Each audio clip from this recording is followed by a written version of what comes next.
Thank you. The U.S. is stuck in the painful throes of one of the worst, longest government shutdowns in our history. Americans are calling out for leaders in the White House and Congress who will cut through the chaos and begin to restore order. Last week, our president played his trump card in the middle of this shutdown with health care for 35 million Americans online, or on the line. The president gave a green light to a $40 billion bailout, a $40 billion bailout, I had to read that twice, to Argentina. Yeah, you heard me right. President Trump decided to prop up the far-right agenda in Argentina right before their elections and leave Americans nervous that they're going to be able to afford their health care. Doesn't make a lot of sense.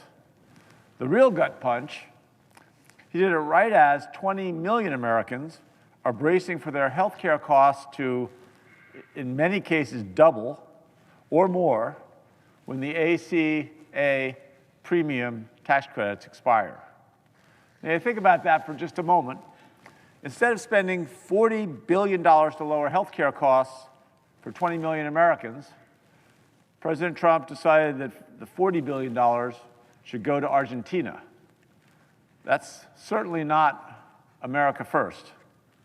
Instead of spending $40 billion to make sure that seniors can afford their insulin, cancer patients can continue their chemo, sick kids can see a doctor, President Trump is sending $40 billion to Argentina. $20 billion of that bailout is backed by all of you, the American taxpayer. Trump promised a lower cost for working families, but food prices are up. Electric bills are up, and now healthcare prices are going to be exploding. It's all because of what the MAGA Republicans and the president are doing.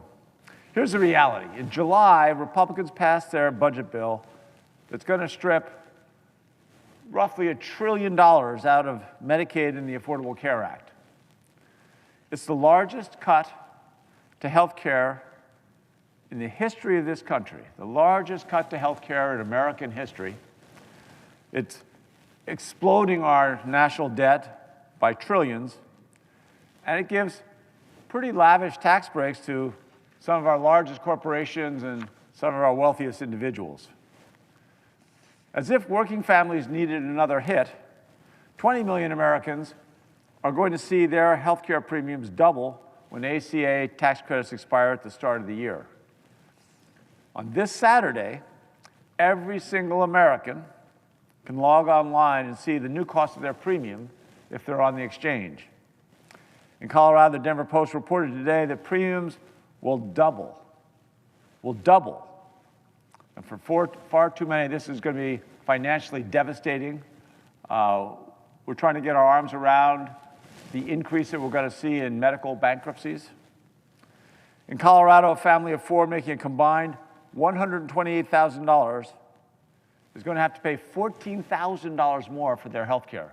So they're making $128,000. At the end of the month, they're still trying to make sure they've balanced the household budget. And now they're going to have to spend $14,000 more just on health care. If that family lives on the west slope in Colorado, west of the Rocky Mountain Divide, or whether it's out on the Eastern Plains, they'll pay even more, somewhere between $16,000 and $21,000 in additional premiums. Nobody has that kind of money. I'm not sure why the president doesn't understand that.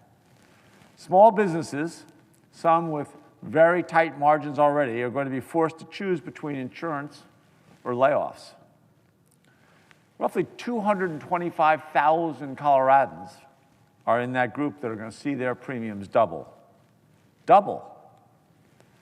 It's so much more expensive that an estimated 4 million Americans will be priced out of their health care next year, including roughly 75,000 Coloradans.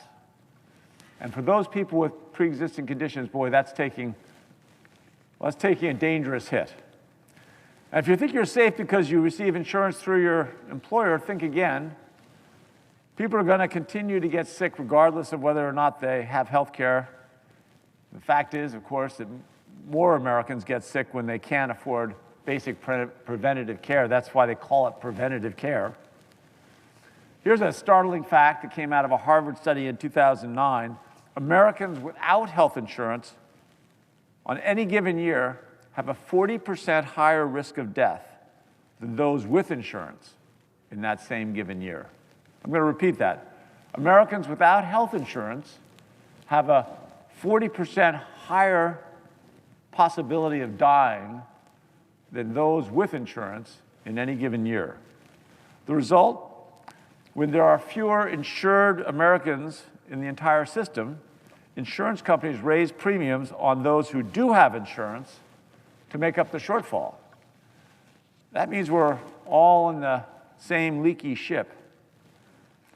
A little over a week ago, I spoke with one of the many Americans who will be impacted, a young woman named Mercedes, who lives in Commerce City, Colorado. Now, Mercedes and her family, U.S. citizens, live in a district represented by Congressman Gabe Evans, who's been a vocal advocate of Trump's budget bill, the same budget bill that's going to cut $1 trillion from Medicaid and the Affordable Care Act. In Representative Evans' district, 1 in 4 Coloradans are on Medicaid, including 86,000 children. 86,000 children, 1 in 4 people on Medicaid. Just over 7 weeks ago, Mercedes' family of 3 became a family of 4. She gave birth, earlier than expected, to a baby girl. Her newborn spent 49 days in the intensive care unit, the NICU, before they were finally able to bring her home last Friday. Doctors diagnosed their baby with a rare disorder that's going to require some level of specialized care for life. Even now at home, their baby still depends on a home health nurse and a feeding tube.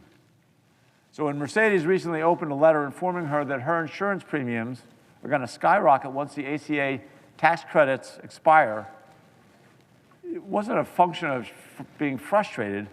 For her, it was terrifying. Mercedes' premium is already more than $1,000 a month, and it's about to jump even higher.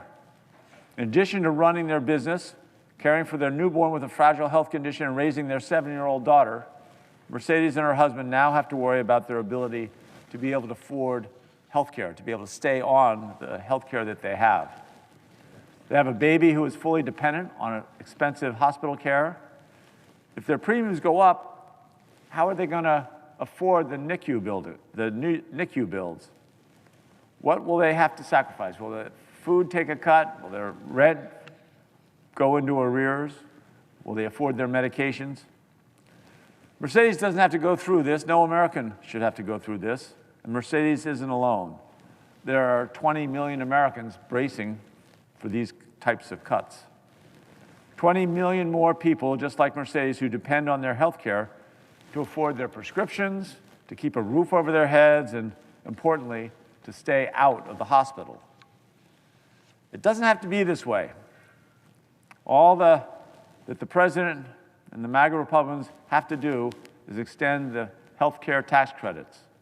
If they can find $40 billion to send to Argentina, they can almost assuredly find $40 billion to begin to stop premiums from doubling for Mercedes and 20 million Americans. I think we've lost our bearings. We've lost our North Star in this. Healthcare isn't political. It impacts every single one of us, Republican or Democrat, urban or rural, and it often interrupts our lives when we least expect it, especially when we're most unable to afford it. And this problem is easy to solve. Republicans and Democrats can reopen the government today and fix this healthcare crisis. We need to start talking together and have a discussion, but we can work together and reopen the government. Working families want us to take leadership on this. They want us to get back to the issues that they sent us to Congress to solve, to make life better for them and their community, and for us to hold down the costs that are making their lives more difficult. I think we need to listen to Americans. I don't think it's too late, but it's long overdue. Thank you, Mr. President. I yield back the floor.